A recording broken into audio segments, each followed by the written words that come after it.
The Indian delegation, headed by the Vice President of India, Dr. Sarvepalli Radhakrishnan, philosopher, statesman, and diplomat, which reflects Indian interest in this highly strategic realm of Nepal.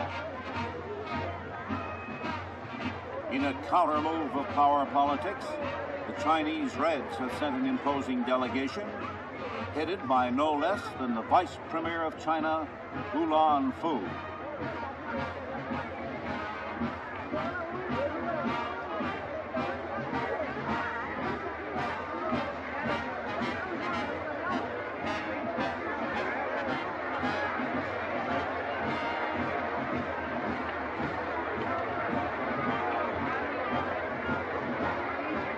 Communists at a coronation may seem odd, but the Chinese Reds are quite willing to play a game of intrigue at a royal court. The stakes are high. Possible control of Nepal on the Indian side of the Himalayas. The American delegation arriving in Kathmandu, including magnetic Mrs. Robert Lowe Baker, prominent in civic and political affairs of Washington and New York. Accompanied by our tall acting ambassador in India, Frederick Bartlett and his lady. Over there on the left, a world-famous name in medicine, Dr. Charles Mayo of the Mayo Clinic with Mrs. Mayo.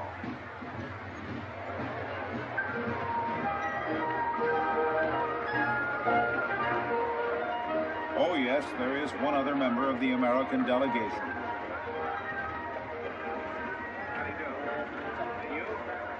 The United States, the only country to send 3 full ambassadors to this Himalayan coronation.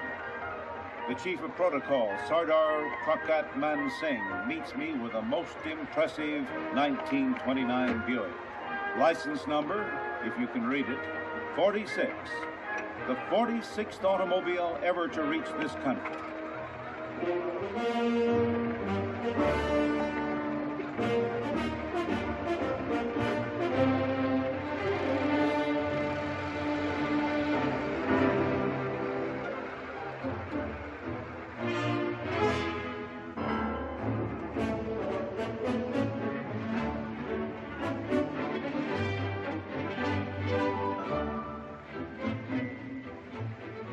The forests of Nepal are famous for their herds of wild elephant, many of whom are captured and tamed. Kathmandu traffic hazards include elephants.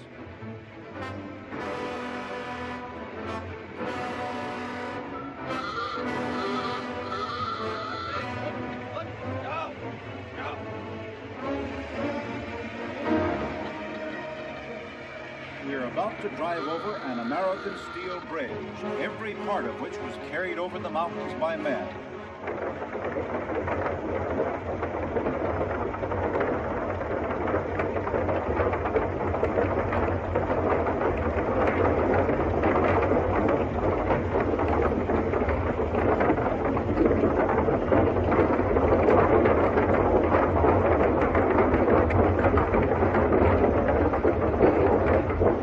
Nice, quiet bridge.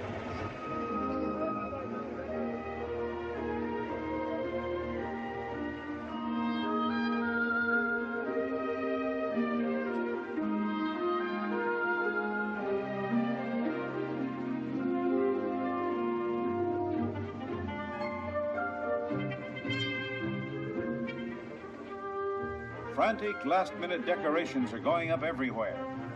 The legend is that the tree of paradise, taking the form of a man, strolled into this valley, liked it, and promised to send some sacred wood for a shrine, which he did. Kat, meaning wood, Mandu, structure.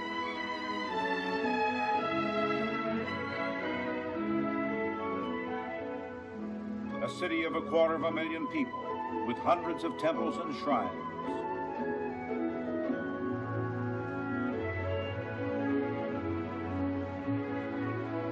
After saying a prayer, this Buddhist monk places a flower on his head.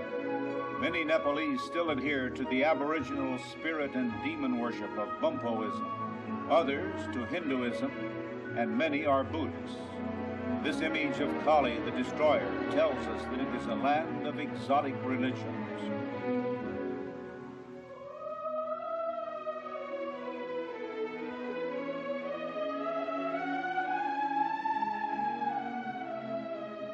The god Vishnu, many Nepalese call him Narayan, reclining on the Serpent of Eternity, sculptured more than 1,000 years ago.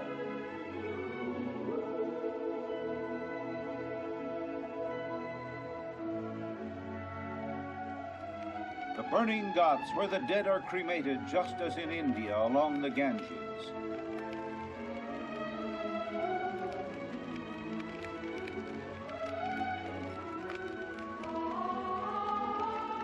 Ashes thrown into the river where children splash and play.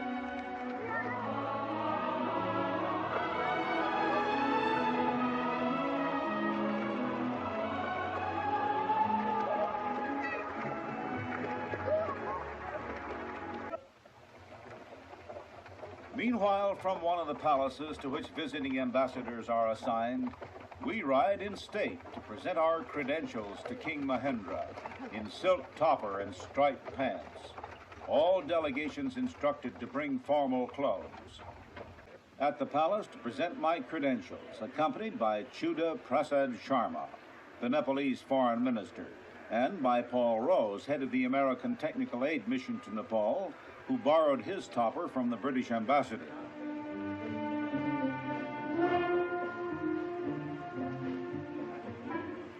I am told that I must bow 3 times before His Majesty. Let's see if I do it right.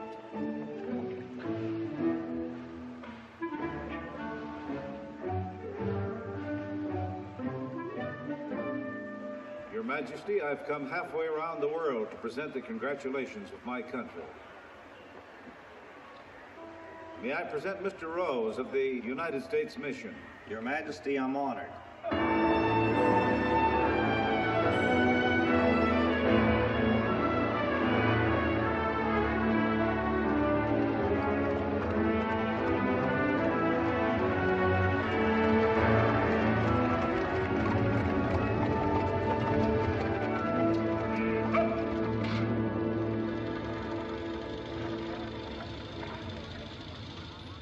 King Mahendra Bir Bikram Shah Deva is kept busy with ceremonies and conferences. For long generations, Nepal was ruled by those hereditary prime ministers of the Rana family. But in 1951, Mahendra's father, King Tribhuvana, grew tired of being a puppet, escaped from the palace, flew to India, and then came rebellion in Nepal. And the rule of the hereditary Rana prime ministers collapsed, and the king returned a real sovereign. But only for a short time, and upon his death, his son seized the throne.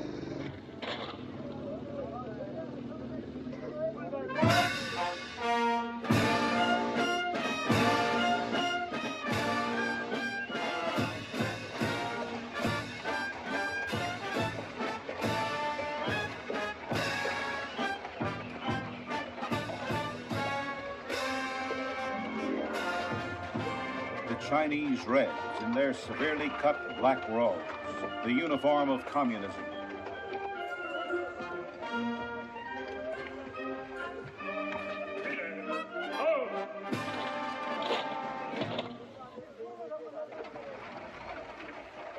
The Red Ambassador arriving for an audience with the king, escorted by the Nepalese Foreign Minister Chuda Prasad Sharma. Behind the scenes, the game of power politics is in full swing. Soon after this coronation event, the news came, a treaty signed between the Chinese Reds and King Mahendra's Nepal.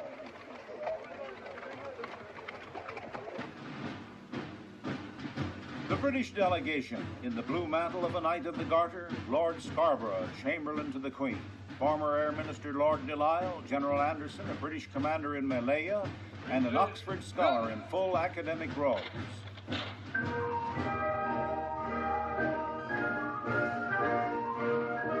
Gurkha troops from the British Army fighting the Reds in Malaya.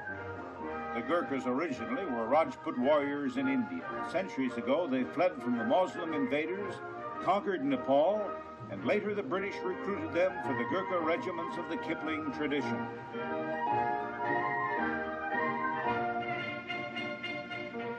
And Lord Scarborough presents a sword to King Mahendra, informing him that he is now an honorary British general.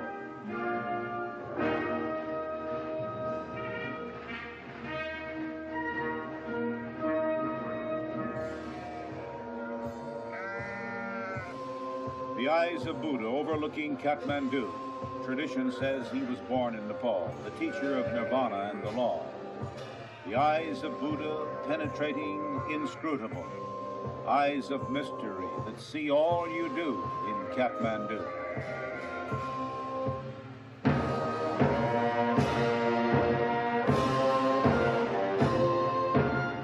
Before the entrance to the shrine, pilgrims prostrate themselves and chant, Om Mani Padme Om, Om Mani Padme Om.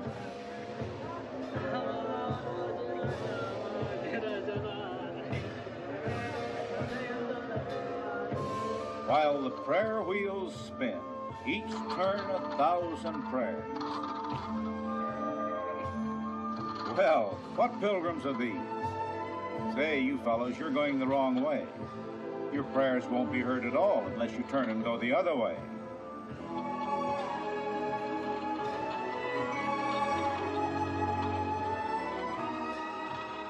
Still looking for their dream world, even in far Kathmandu.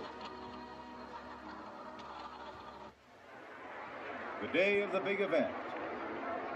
Hanuman Doka Square, named after Hanuman, the monkey god. The place of the coronation, just inside the temple courtyard to the right. And more than 1 million people have thronged into the city from all parts of Nepal.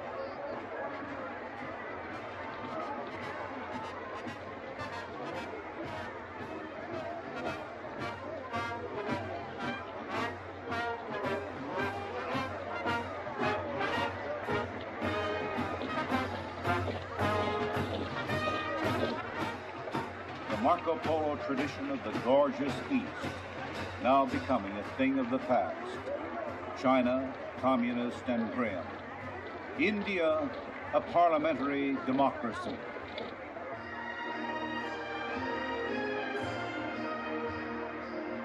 The little crown prince arriving at the temple courtyard.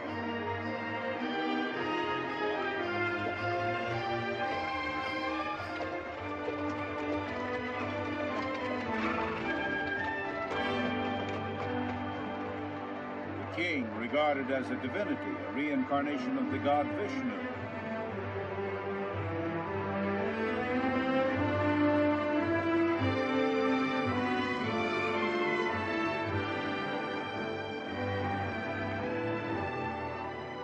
In simple white raiment, passing through a golden doorway, he has been purified, anointed with mud from an elephant stable for strength, from the Himalayas for wisdom.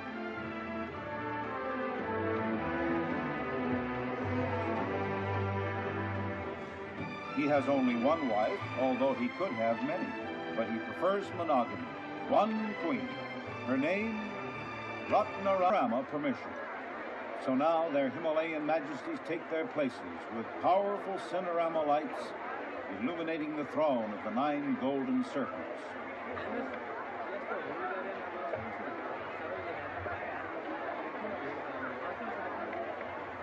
Dr. Mayo and I, among other delegates, have good places, but you in the Cinerama audience have a far better view.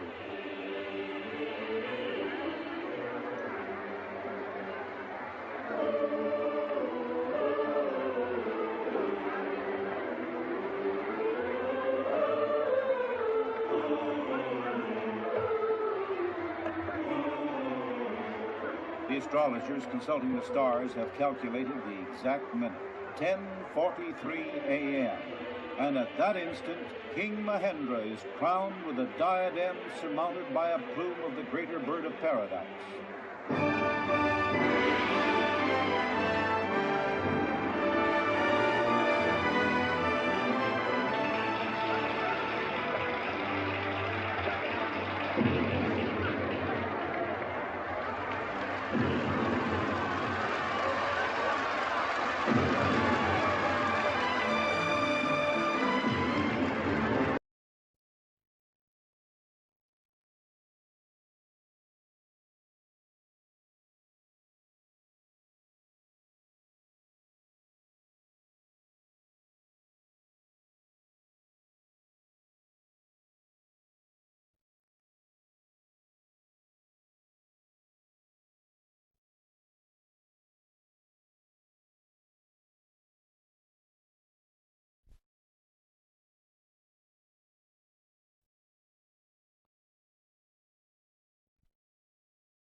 sword and scepter, emblems of kingship. Then the ritual is done. Like a sinister ghost at the park, the Chinese communists, again in black.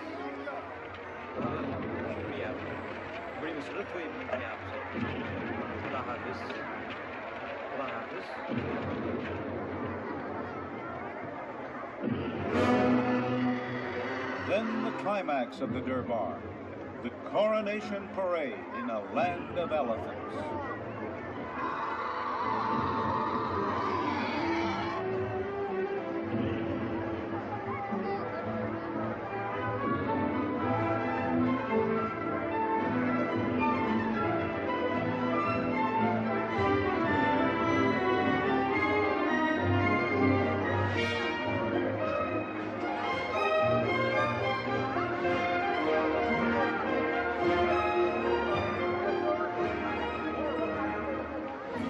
Mounts and dismounts a white horse. His every move this day dictated by traditions of old. Platters of flowers for a scattering of petals before the king.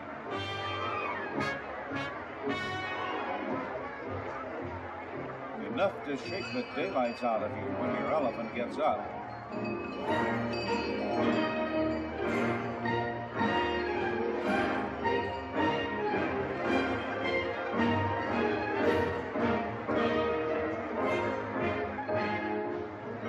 Children ride in the carriage, including the Crown Prince. Up you go, Your Royal Highness.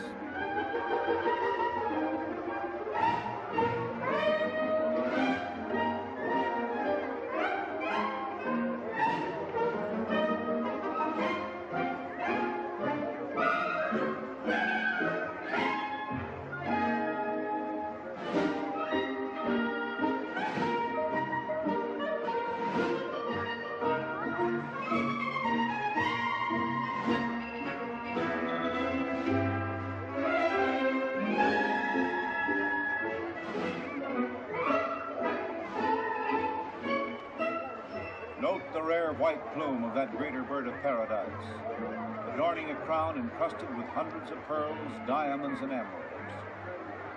The golden umbrella, sign of royalty in Southern Asia.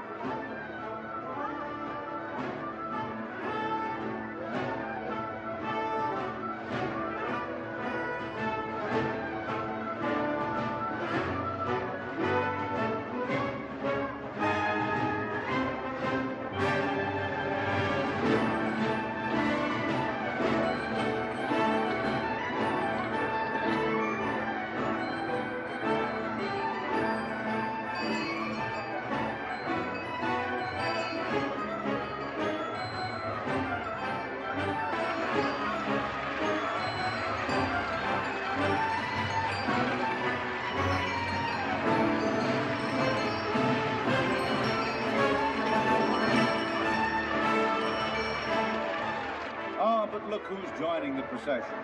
Daughters of American officials are invited to take part in the parade.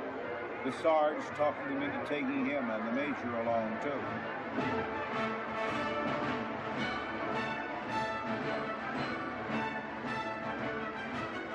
Our two fugitives from the machine age who have found themselves in some peculiar situations on this journey, now with a Himalayan coronation for a climax.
General.